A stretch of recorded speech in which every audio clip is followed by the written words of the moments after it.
Emang benar kita harus ucapkan kalimat syahadat lagi karena ketika kita lahir itu mengikuti agama orang tua kita. Jadinya kita harus ulang kalimat syahadat di depan orang lagi. Nah, ini contoh ya. Jadi ini penting banget teman-teman sekalian.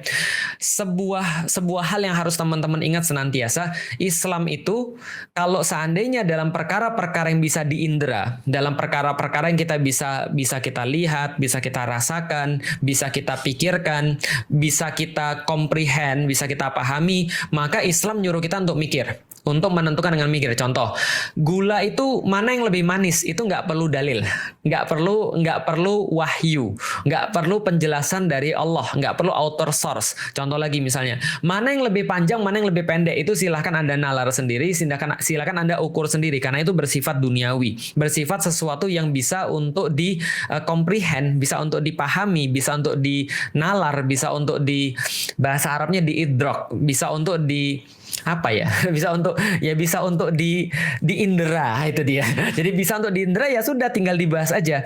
Tapi ada juga perkara-perkara yang bersifat perkara-perkara goib yang kita nggak ngerti. Contoh, malaikat itu bentuknya kayak apa, lalu hari kiamat itu kayak apa, orang kalau sudah mati itu kayak apa, lalu kemudian bagaimana Allah suka dalam perbuatan kita, ini perbuatan baik atau buruk, ini nggak bisa kita mengerti karena ini harus perlu sebuah standar daripada Allah. Inilah yang namanya dalil. Jadi perkataan-perkataan kayak gini, benar nggak sih kalau ada orang baru kalau ada orang dari awal sudah muslim, dia sudah dari lahir sudah muslim, harus syahadat lagi di depan orang banyak? Ya tinggal tanya dalilnya apa.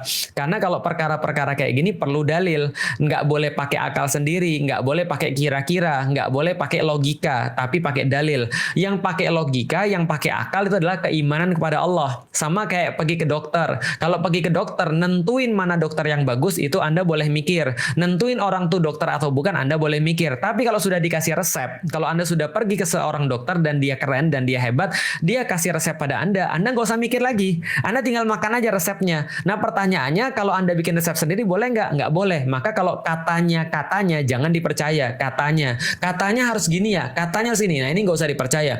Katanya kalau orang sudah muslim dari awal harus syahadat lagi di depan orang banyak.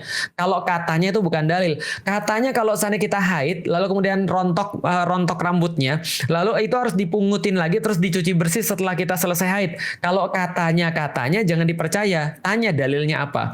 Kalau ada dalilnya, baru kemudian kita lihat ini dalilnya kuat atau tidak. Kalau dalilnya kuat, ya tinggal dilakukan. Kalau tidak kuat, ya tinggal cari dalil yang kuat. Nah, berarti apakah harus syahadat di depan orang lain lagi?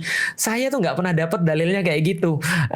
Dan juga sebagai tambahan, orang-orang yang sudah muslim dari awal, ketika dia sholat, itu dia sudah memperbarui syahadatnya dia. Asyhadu an la ilaha illallah wa asyhadu anna muhammadar rasulullah. Ya itu kan lagi syahadat ketika dia lagi tahiyat gitu ya. Jadi itu tentang jangan percaya katanya.